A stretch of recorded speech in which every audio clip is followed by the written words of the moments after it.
আপনাদেরকে দর্শক, আমি এই মুহূর্তে আছি নোয়াখালীর বেগমগঞ্জ উপজেলার চৌমুহানি হকার মার্কেটে, যেখানে আপনারা আমার পিছনেই দেখতে পাচ্ছেন। এখানে জেলা প্রশাসনের নির্বাহী ম্যাজিস্ট্রেট এবং র্যাব 11 CPC-3 এর কোম্পানি কমান্ডার মিথুন কুমার কুণ্ডুর নেতৃত্বে এখানে অভিযান চলছে। কিছুক্ষণ আগে আমরা দেখেছি রাধা মান্ডব এবং শ্রী শ্রী রাম মন্দিরের পাশেই সেখানে হোসেন প্লাস্টিকের একটি প্লাস্টিক কারখানায় সেখানে র্যাব এবং নির্বাহী ম্যাজিস্ট্রেট অভিযান পরিচালনা করেছেন এবং সেখানে আমরা দেখেছি 6 লক্ষ টাকা হোসেন প্লাস্টিককে জরিমানা করা হয়েছে। এরপরে আমরা দেখেছি এখানে হকার্স মার্কেট আরেকটি প্রতিষ্ঠানে এখানে র্যাবের অভিযান চলছে এবং নির্বাহী ম্যাজিস্ট্রেট আছেন। এখানে আমরা দেখেছি যে 50,000 টাকা এবং 1 বছরের যে কারাদণ্ডের সেই বিধানের কথা ওনারা আমাদেরকে জানিয়েছেন। তো আমি এই মুহূর্তে একটু কথা বলবো জেলা প্রশাসনের যিনি নির্বাহী ম্যাজিস্ট্রেট আছে।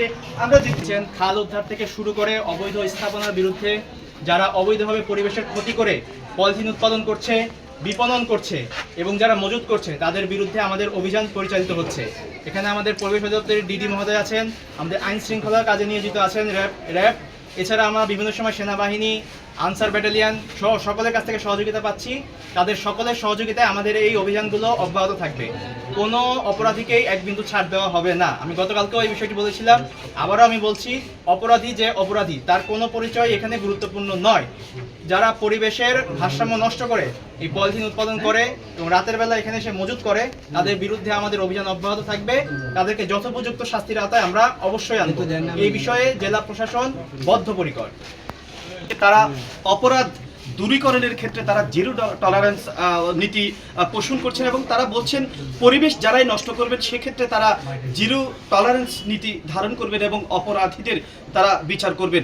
দর্শক, এই বিষয়ে সকাল থেকে এই চৌমুহানি বাজারের বিভিন্ন প্লাস্টিক কারখানাগুলোতে র্যাব 11 CPC-3 এর পক্ষ থেকে অভিযান পরিচালনা করছে এবং র্যাব 11 CPC-3 এর যিনি কোম্পানি কমান্ডার আছেন মিথুন কুমার কুণ্ডু, আমি ওনার সাথে কথা বলেছি। উনি জানিয়েছেন যে গোপন সংবাদের ভিত্তিতে বিভিন্ন দীর্ঘদিন থেকে তারা এটি ফলো করছেন এবং আজ সকাল থেকেই কিন্তু তারা অভিযান পরিচালনা করছেন। এই বিষয়ে আমার সাথে আছেন র্যাব 11 CPC-3 এর কোম্পানি কমান্ডার মিথুন কুমার কুণ্ডু।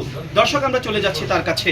আমরা দেখতে পাচ্ছি আপনারা এখানে সকাল থেকে এবং আর আমাকে জানিয়েছেন দীর্ঘদিন থেকে কিন্তু আপনারা বিষয়টি লক্ষ্য রাখছেন এবং একটা মুহূর্তে আজ সকাল থেকেই কিন্তু এই প্রতিষ্ঠানগুলোতে আপনাদের অভিযান পরিচালিত হয়েছে। আমরা আসলে বিস্তারিত জানতে চাচ্ছি কয়টা প্রতিষ্ঠানে অভিযান করেছেন এবং আপনাদের নীতিটা আমরা শুনতে চাচ্ছি আপনাদের অভিযান। ধন্যবাদ। আমরা এই যে পলিথিন এবং পলিথিন জাতীয় যে দ্রব্যগুলো পরিবেশের ভারসাম্য নষ্ট করে, তো এই বিষয়ের উপরে আমরা গভীর নজরদারি করি। আমাদের অধিনায়ক র্যাব 11 স্যারের সার্বিক নির্দেশনা এবং তত্ত্বাবধানে আমরা এই গোয়েন্দা কার্যক্রম পরিচালনা করছিলাম এবং আমরা বিভিন্নভাবে জানতে পারি এই চৌমুহানি বাজার এলাকায় প্রচুর পরিমাণ এবং অবৈধ পলিথিন উৎপাদন হয় এবং বাজারজাতকরণ হয়।